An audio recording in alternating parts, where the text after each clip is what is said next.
Mighty Radio.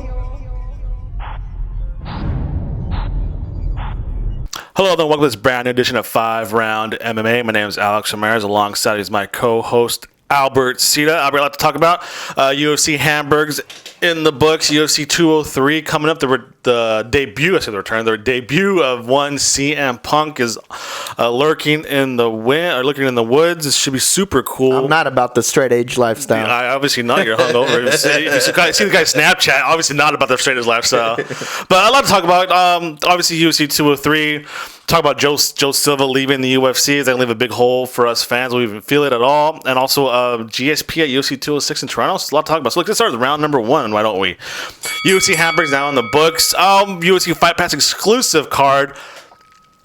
I was kind of not really hyped for this. Interested. I mean, I don't have the Fight Pass, so I kind of had to wait. I was just excited to see the highlights when I was going to be able to. Yeah. But other than that, But the highlights did not disappoint. Main event, Josh Barnett versus Andre Arlovski. I think both these guys knocked each other down within the first round, within the first couple of minutes, right? Yeah, I think it was literally like the first couple of seconds. One clock one clock the other, and they both went down and both got back up. But for Barnett's point of his career, Arlovski's point of the career, they needed both to be an entertaining fight, right? Yeah. More than anything. The outcome, I think they delivered, so the outcome didn't really matter. Especially with heavyweights, I think the win and loss doesn't really matter at this point, especially with these guys. That's about a good performance. I mean, like after that fight, I don't know how you can cut either or. I think that's exactly what happened. You want to match them up one more time against other people and then potentially maybe another fight down the road. But I think this goes to the old Japanese saying, it's like it was about performance rather than who won. To tell you the truth, yeah, Josh Barnett won, but like there was really no loser in this fight. Yeah. So he's 38. He's coming off a loss to Ben Rothwell.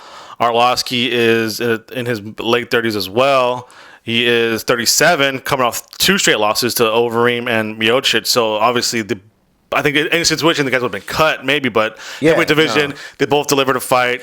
Now, I mean, you kind of said, does this bump him up? Does this bump up Barnett any higher than he is? I don't really think so, right? I think he pretty much just gets like the loser, maybe the winner off of Verdum versus Travis Browning. Yeah, I think if he was more vocal, he would probably get more opportunities, especially for title shots. But he's just kind of just laying back, whatever. He's busy doing New Japan Pro Wrestling on Access TV. He's fine with this slow climb, and if he gets an opportunity, he takes it. He's booked me twice a year across the sea, Japan, Europe. I'll do it. That's fine. I'm not going to harp much on Twitter or Instagram. I'm going to call guys out. Whoever want me to fight, I'll fight. With Arlovski, 3 straight losses now, back to the drawing board. I mean, this guy's career has been up and down. I think they give him one more big fight, maybe like a Mark Hunt, and then a loser from there. It will probably end up in World Series of Fighting.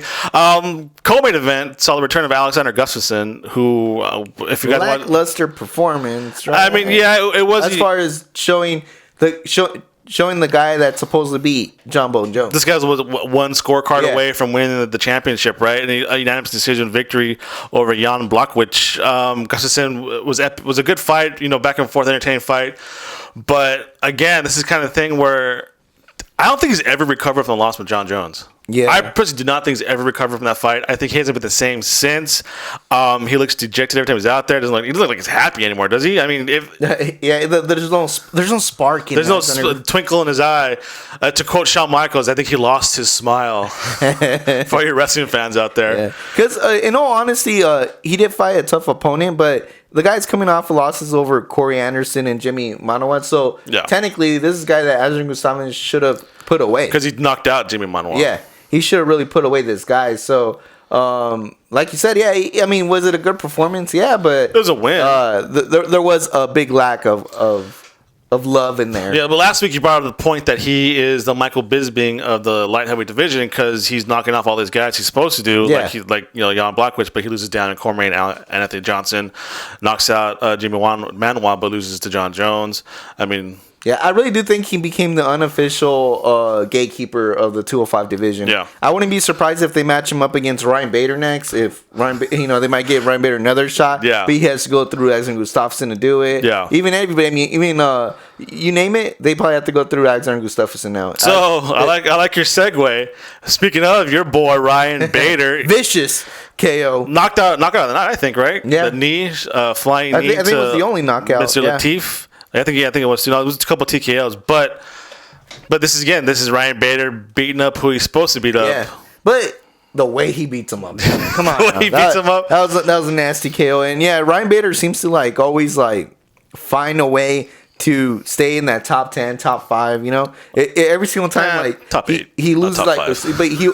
Calm down, top 5. Well, top 8. He lost to Glover Teixeira, and then went on the most vicious run I think he's had because he had wins over Phil Davis, Robin St. Pierre, and Rashad Evans. Yeah. And then he got KO nasty by Rumble Johnson. Like 90 seconds. And now I think he's going to probably go like a no spurt, unless they give him against Xander Gustafsson, which I think it's probably the most logical thing. Probably makes sense. So I wouldn't mind seeing that matchup again, or maybe he even gets Glover Teixeira to see if he can erase that loss in his record books. Yeah. But either way, it's a good matchup. So at least it's getting a little bit interesting, even though it's old players still in this light heavyweight division. Yeah. It might get a little bit interesting. I mean, I wouldn't mind seeing him against Xander Gustafsson. That seems like logical. I mean, I think with coming into this card, nobody really expected any big news to come out of it. Now that's over. Nothing really. The needle wasn't really moved, right?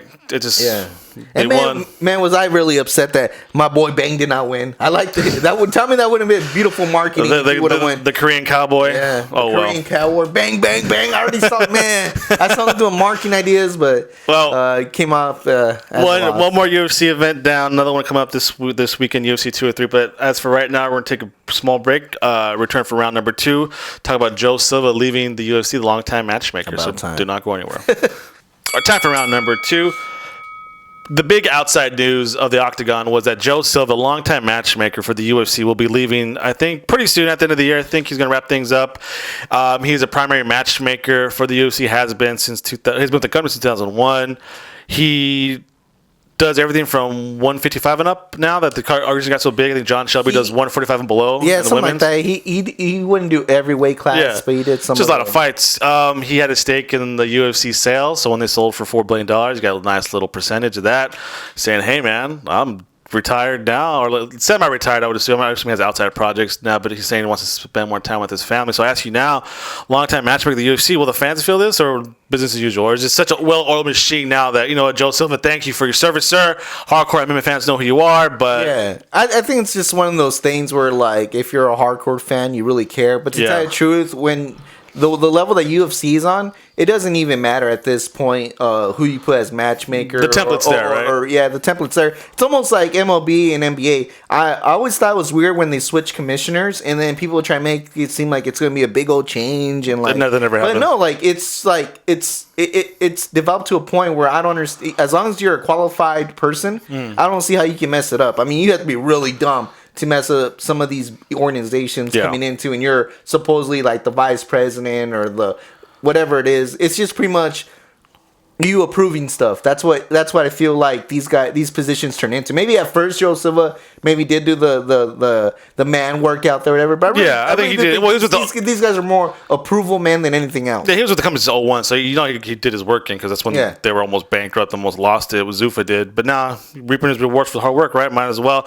So I mean, John Shelby was in charge here of the 145 and below, and all the women's divisions. Were you ever critiqued about I mean, it's not his fault 125 isn't as deep, right? Yeah, I mean, that's such a tough decision. But I think he had a 135 pretty well. Henry Barrow's easy. I mean, if anything, like, I wish I would know who decides where they are in the card. Because I really do feel that's where they really dropped the ball in the lower weight classes, like the flyweights and stuff like that. Yeah. Because they were never really highlighted, I think. They're all fight pass and they're prelims. Still not highlighted, I think. And that's one of the biggest problems. Even this new format that they have with the Ultimate Fighter kind of rubs me a little bit the wrong way, just because you are going to have these guys compete for the title right off the bat, but yet the people that are coaching them are the guys that are in the top 3, top 5 that are supposed to be competing for the belt. Top 1 and 2, right? Yeah, so potentially you have the guy that's coaching might face any of these guys. Yeah. Because you need all these guys to make a freaking... Well, I think that's the drama. The drama of it. I don't like it. I don't like it. I don't like coach versus student. Not anymore. That makes it more interesting. Come on. I mean, Henry Cejudo lost his homeboy was his like. Remember, dropped number 16 because he picked the number 1 guy, so that's kind of cool. A little drama there. I don't think we'll feel too much impact for Joe Silva leaving. No, yeah. I think, like you said, the template's there. To tell you the truth, the matchups you really want to see are the ones you never get to see because whatever's going on in the back, whatever. And it seems like Dana White makes it seem like he freaking puts those together and doesn't give credit. And I think too, like it was. a lot more creative back when there weren't any ranking systems. Yeah. Now there's this official, I say official ranking systems because it doesn't really make sense. But hey, just put one and four together. Even then, if you go way back to the UFC's early time, the Chuck Liddell era, if you want to call it, there was some sketchy matchups where I'm like, come on, bro, you got a guy coming off 2 losses fighting for the championship. There was some iffy ones, but I understand that they were still trying to develop it into what it is now. And now it seems like they listen a little bit more to who they win and records and stuff like that. But yeah, right now I think John Shelby will partake, but I'm sure they'll have somebody else come in and help him out too. There's a lot of fights, a lot of weight classes up there. Let's go to tough though. So what episode in? The flyweight division. I liked it. I like it. I don't know if it's because I don't know. I like watching the lower weight classes for some reason. Yeah. I feel like those guys are a little bit more explosive. There's more stuff to learn. Oh yeah. I feel when you get to the it's about your height range too, right? Yeah. You can relate to them. I can relate a lot to them. Okay, They're all around the 5 feet area, which I love. Yeah. Weight class is almost there. You know. I like how the belts for all the organizations. Some of them look really nice, expensive. But some just like here's a piece of cardboard with tin on it. The local trophy shop. So it's like I don't think I want to carry my belt around, but I'll carry your belt over your shoulder. Like I wonder if every organization had a belt. UFC, we'll make one for you guys. Just have it carried on there. Your organization just give you a trophy, we'll get you a belt. Yeah, a trophy. Yeah. Well, Robert took down. We'll make this little cheap belt for you. But I think it's kind of interesting. It'd be kind of cool. Like to every fight's a championship fight. So far the fights have been really good. The next couple episodes, if you saw the previews, should be a pretty diamond. I'm pumped to see that Asian guy fight. I'm not gonna lie. Yeah, from the I can't think of his name. But I think Henry Cajudo will come out of a star in this one. The coach. No, yeah. I think people will like him a lot more. Right away. I think it happens every season. For some reason, one guy seems to not only just take it more seriously, he clearly shows he's a better coach than the other guy. So I think it's going to be an Olympic caliber athlete. So that's it for round number 2. We're not going anywhere. Round number 3, the return of GSP, possibly UFC, as soon as UFC 206. We're not going anywhere. He was not. Time for round number 3. As you guys probably know if you watch the show, I'm a big fan of GSP. There's been a void in my life since 2013 since he decided to walk away from it all on top. It's a long void. Now he said recently, I'm going to enter the testing pool for the USA. That 4-month testing pool, not that Brock Lesnar got exemption from. They had him, was it ringside at UFC 196 when Conor McGregor fought Nate Diaz. That looked maybe that could have been the plan. But now he's returning to television and saying, you know what, I'm going to test the pool. I'm going to start training. And I actually kind of want to return to UFC 206 in December in Toronto. And I actually want to fight these guys. And he named Tyron Woodley, Nick Diaz, and Damian Maia, which I suggested last week, by the way. So good looking out GSP. So is this going to happen for real? I mean, I think so. I think it's going to happen. I mean, by 206 in December? I think the difference between GSP and BJ Penn is I feel that GSP makes it seem like it's going to be like a straight, shot to the title. While BJ Penn, it's more like it was whatever is offered kind of thing, you know?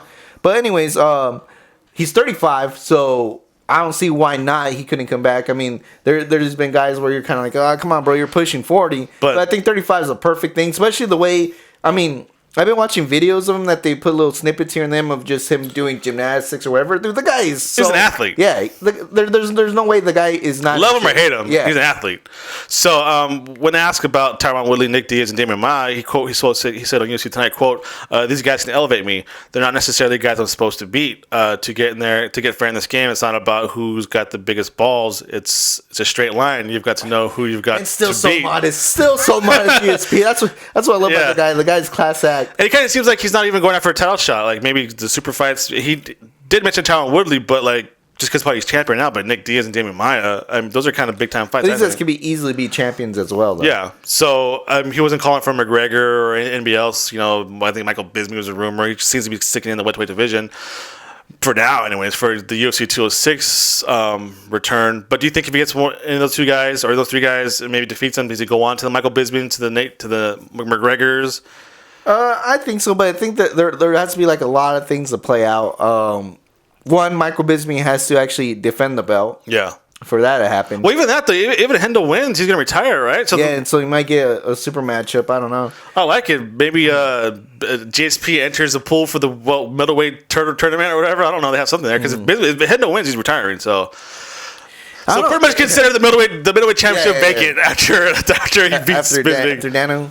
But yeah, it should be interesting. Out of all those, I think the best fight will probably be against Tyron Woodley, just because he can become champion again. And I really do see him. I wouldn't say easily, but I think he has the recipe to beat Tyron Woodley. Yeah, I think honestly, like you said, I think he threw Woodley's name in there just as a respect because he's a gentleman. I don't think he wants to be champion again. You don't think so? He'd rather just have a competitive match. I don't think he wants to defend because he'll defend. I don't think he wants to defend it all the time. Yeah, that's one of the things I got tired of defending my belt. I think it's a different training camp when you're training for super fights as opposed for a championship bout. I think he wants the big time money fights now. I think he's something he felt he missed out during his prime in the UFC. Yeah, he could have made some millions in there. Yeah, so I think now maybe the Damian Maia, Nick Diaz just to get warmed up, and then he goes to the Bispings, to the McGregors. I think, fights. Yeah. That's what I think, anyways. I don't see why he wants another championship run. That won't be enough, I think, because he'd just be going through the gauntlet again. Yeah.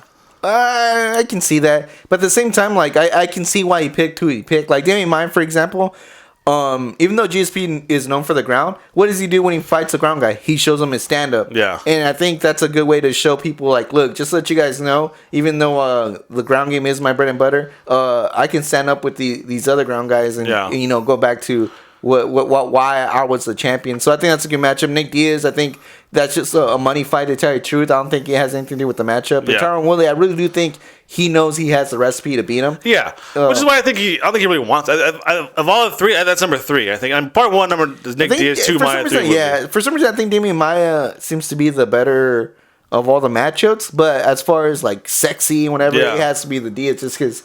The Diaz brothers. That might happen too, because I don't think it would be the main event for UFC 206. It'd be the co-main event, I think, right? Oh, you think that'll be a co-main? Nick Diaz versus GSP, or like GSP versus Damian Maia? Unless it's a championship fight, that'd be the main event. But I think they'll throw something on there. It'll be a solid co-main event. Maybe something, I don't know, but. Yeah. Anyways, I think that's gonna happen. GSP, 3-year long period. That's a long time. He's still active though, getting shape. How was Brock Lesnar? Was what? Like 5 years. 5 years. Yeah. So yeah. He came back with the help of performance. Supposedly, allegedly. All right, we're going to take a small break and come back into the championship rounds. We're going to look at the evolution of CM Punk and preview UFC 203, so do not go anywhere. It should be fun. Straight Edge Society 100. Beer tastes good, though. Welcome back. Time to enter the championship rounds. UFC 203 is this Saturday, which makes the debut of one Phil Brooks, a.k.a. CM Punk. Chick Magnet, Cookie Monster, Chicago made, if you're any wrestling fan, all what those acronyms mean. UFC has not been hiding this at all. There was a 3-part documentary, 4-part documentary. The evolution of Punk, CM Punk's from learning how to throw a punch to... getting his first stripe. His first stripe, yeah. I think that's all we've seen jiu-jitsu. So far. We've seen him spar a couple of times. So, is this a success? Is this a success no matter what now? Win or lose? I think so. It's a success because it's going to generate pay-per-view buys. Yeah. I haven't seen the ratings on these shows, but they are really well put together, and they are entertaining. I'll give them that. And content is very hard to find these days, and when you get good content, you take it. Yeah. So it's just going to continue the war between professional wrestling fans and MMA fans. I know Brock Lesnar got a lot of heat post UFC 200 and pre-UFC 200. Yeah, but I think what people forget too, like, I mean, I'm not trying to back up CM Punk here, but a lot of these wrestlers kind of do it too late, or when we finally notice that, you know what, these guys could probably do a crossover thing. They already put so much punishment to their body, and they're so old at late 30s. I mean, it's hard. It's hard to do the switch, or you need to really do it. Like for instance, like one guy that I wish I would have saw at least maybe twice going that octagon was Kurt Angle. But come on, let's keep it. The guy, after all his neck problems, his age and stuff like that, even when he really decided, like, maybe it was already too late. Yeah, but then like you spend those 20s building up your stardom in wrestling. Because name a guy now in his early 20s who can make an impact in MMA. There is none because they're not stars yet. So all the big stars in professional wrestling are like 27, 28, 29, 30 and up. And they're too busy, trying to pursue their... And now, maybe I can do it now. And this is exactly why a lot of people say like Brock Lesnar is just a freak of nature or like a one in a lifetime type of guy. Where like he's such a beast that it doesn't even freaking matter how much he laid off. I mean, because he got so famous right away in professional wrestling, he left. Yeah, and then between that time, returned to he made a start to me, in the UFC. Like that's scary. Like imagine if you would have got Brock Lesnar right when he was, out of college, at college prime. I mean, the guy was so slim and dude, the guy was quick. I mean, if you would have got Brock Lesnar and put him in like, teaching him something, then he would have been like, he'd be like a 3-time champion. Yeah, he would have been a beast, bro. Yeah, but the money was in WWE. Yeah, but I don't think the war against wrestling, guys or whatever. I don't think that's ever gonna end, and this is definitely not gonna help. Rather, even if CM Punk wins or loses, it's not going to help the cause. The only way it's going to help is if you can get like someone other than Brock Lesnar that is able, young enough to, switch. It's the one time that people, okay, see, this is legit. You need at least 2 or 3 more guys, which I think there is 2 or 3 guys in WWE that can do the switch and get wins. And I'm not saying that they'll be like the biggest, they'll be champion, whatever, but they can get wins out there. Well, people forget too. Was it Bobby Lashley, former WWE champion? Yeah, he's still fighting like low profile Bellator fights, but he's still fighting. And he's winning. Yeah. So, but he's not as big a star as these guys were. So I mean, the thing about when Brock Lesnar made his UFC debut is he lost to Frank Mir. Yeah. But he said this isn't a one-time thing. I'm in it for the long haul, which he was. Yeah, I'll be back. Is CM Punk in it for the long haul? If he loses, he gets tapped out, choked out, knocked out. He says he's in it for the long run. I think if it's if it's a submission, he continues because I think it's easier to swallow a submission than it is a knockout. I mean, I think if he gets viciously knocked out, we won't see CM Punk again. But it has to be a vicious knockout. I really do think that a submission, he's at it one more time, at least one more time, just because. For some reason, submissions are always like, I just got caught. Yeah, I rolled the wrong way. I did 30 degrees this way, still 20 degrees that way. Yeah. Or it's just stuff like that. Even like the whole Carlos Condit thing. Even though it was such an overwhelming win for Damian Maia, I don't think Carlos Condit's stock rises because it was a submission. It was kind of like, he just was caught. Well, it was a submission to Damian Maia. Yeah. So I think a submission's easier to swallow. So I think if it's a submission, he definitely tries again. If it goes to decision, for a fact that he's going to fight again. Yeah. But I think if he gets viciously TK'd or knocked out, it might be one and done. Yeah, I think if he loses, he's not going to come back. I think this is... I just don't see it. Yeah, and give all credit to Punk. I think it's cool. I think it's that he's at least trying this out and like showing people that that pro wrestlers are athletes. Yeah, but to me, that's my greatest. Is I get very defensive when it comes to that because all the pro wrestlers are athletes. At the end of the day, these guys are. I mean, these guys are cream of the crop athletes here. An athlete and a fighter are 2 different things. Yeah, but. I mean, kudos to you, CM Punk, but I really do think that if he gets submitted or decision, he continues. But if he gets knocked out, maybe we'll see the rise of Mickey Gall after Saturday. The rise of Mickey Gall. So that's it for round number 4. We're going to take a small break, come back for round number 5, and actually look at the UFC 2 or 3 cards from top to bottom. Well, from top to bottom, we'll pick and choose the fights we want to talk middle about. Middle to end. Do not go anywhere. Time for the fifth and final round. UFC 203 takes place this Saturday, September 10th, at the Quicken Loans Arena in Cleveland, Ohio. I think the debut of UFC in Cleveland, actually, was kind of weird. They won 1 championship, and everybody wants to go there now. ESPN does a documentary about them, and all of a sudden, everybody big news. Whatever. I hope LeBron James isn't there. I hate the Cleveland Cavaliers. Anyways, so main event: Stipe Miocic versus Alistair Overeem. Stipe Miocic, Cleveland natives, his first title defense. The first man to bring a championship to Cleveland when he knocked out Fabricio Verdum. UFC 198, I believe it was. So because of the mask, I hope you learned your lesson, Verdum. Yeah, really. Miocic versus Overeem. Overeem's finally getting his UFC title shot after years of choking and failed drug tests. I do want to point out, though, before we get to thing is Ian McCall's in the card. Yeah.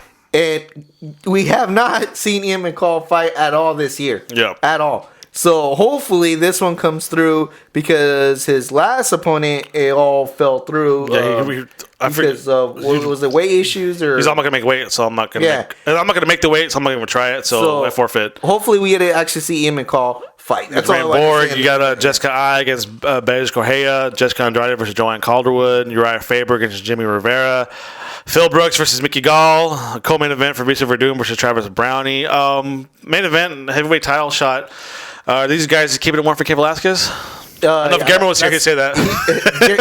I really do think so. I think Kane is right there. I think he gets the winner, and I really do see as good matchups no matter who wins out of here. Versus Verdum and Travis Brownie, though, I think that's just to eliminate a title contender. Yeah. Well, I think to see if Verdum was a fluke loss or if he's really or not. Actually, Overeem has 41-14 record. Miocic is 15-2. His losses are as many wins as Miocic has. The experience gap alone is amazing with this. Can Overeem fulfill his destiny, his so-called destiny, become a champion of every promotion ever? And he's having the best run he's ever had in the UFC. That's what people forget. Like, he hasn't been in the UFC really that long, and he hasn't had a run in the UFC, if you really think about it. After he beat Brock Lesnar, he lost back-to-back, and then he beat Frank Mir, and then he lost to Ben Rothwell. So finally, he has a nice little streak going. So if it is destiny, this is the timing's working out for him because he's in a 4-5 win streak. He just beat a guy that supposedly was supposed. If it wasn't Cain Velasquez, it was supposed to be Junior Dos Santos. It was somehow like it's either or kind of guy. In Overeem beat supposedly the number 2 guy because not that many people can say that about Junior Dos Santos. Other than Cain Velasquez. Cain Velasquez, yeah. So if it is written in the stars, this is the time. This has the potential of a beautiful striking matchup. Because Stipe is known for his knockout power. Overeem, world-class kickboxer, Muay Thai specialist. But I have a feeling that Overeem's going to go with the ground game. Just to play it safe. That's what I'm thinking, too. I think they're probably going to focus a little bit on the ground. Clinching. But I honestly think the difference in this fight is going to be the kicks. I think Overeem if you go back to his early career, he has some vicious-ass kicks. Even though what put away Brock Lesnar was necessarily it was a knee. So I really do think he's going to go back to maybe doing some more kicks and stuff like that. If you remember when Junior Dos Santos fought Miocic, there was a lot of hand exchange. Yeah. But I really do think the kicks are going to come into play in this fight. But I wouldn't be surprised if Overeem goes for a takedown mentality. True. So I want to jump to Uriah Faber now. Fighting Jimmy Rivera is 19-1. Hasn't lost since 2008. Jimmy Rivera. Yeah. So is this kind of? Faber comes up short to get another title shot again. This Dominic Cruz, big star still. Is he still the measuring stick for a lot of fighters? Yeah. Coming up? Is this what this is? 19-1 versus 30-39? To tell the truth, I really think that's how they've been using him. Is it his fault that he beats these guys and there's no other option but to get him a title shot? Yeah. No. I'm a Faber fan, but this is kind of like you see the pattern here, right? Yeah, this is not new. I think to your Faber, I think they've been giving them guys that they want the other guy to kind of get over or like prove that they belong there. And Uriah Faber is the perfect spot because he's a guy that's been to the top of the mountain, but can never get that championship. So it's a perfect guy to match up these. Are they stars or are they ready or they're now or where are they at? He's a really good matchup and I like it. I have no problem with them using Uriah Faber in this way. Now if Uriah Faber loses, that's a big loss because it'll be one of the first times Uriah Faber loses that's not a championship bout. That's true, yeah. Like a big time main event bout, yeah. And if you rack up like 2 of those, welcome to UFC Fight Pass. Yeah, exactly. But I love the matchup. I like the way they're using it. It should be an interesting fight. Yeah, this card actually isn't so bad. Top to bottom. There's some recognizable names, some pretty good matchups. Actually, I'm excited for the women's bouts. Joanne Caldwell always delivers. They have some pretty good girl bouts here, so that should be nice. Yeah, women's bouts. Women bouts. That's it for today's show. UFC 203 takes place again September 10th. Quicken Loans Arena live on pay-per-view in Cleveland, Ohio. Miocic versus Overeem for the UFC Heavyweight Championship and return to, I guess, pay-per-view, I guess. Yeah. Return to pay-per-view. For Phil CM Punk Brooks with the 0-0 record against Mickey Gall, 2-0 record. Should be interesting to see. I want a lot of wrestlers are going to be in the audience or tweeting live. Undertaker will be there. Undertaker, The Rock, maybe, if he's not filming the movie. Stone Cold. Stone Cold. So I want to thank everybody for listening. I want to give a shout out to all of our sponsors. First with the Rocking Green eco-friendly cleaning products, the 5 Rounds clothing line, and of course the RMA Foundation, Redemption Martial Arts, Rise Up Against Bullying. Make sure to check out this podcast at fightbookmma.com. That's fightbookmma.com. And follow us on Twitter and Instagram at 5RoundMMA. Like us on Facebook, subscribe to us on iTunes, YouTube, and Podomatic, and please visit 5RoundMMA.com. I've already got. I will be watching this bout, and CM Punk, I will be watching your fight, drinking a beer. Not straight as here. You are now listening to FRMMA. FRMMA Radio.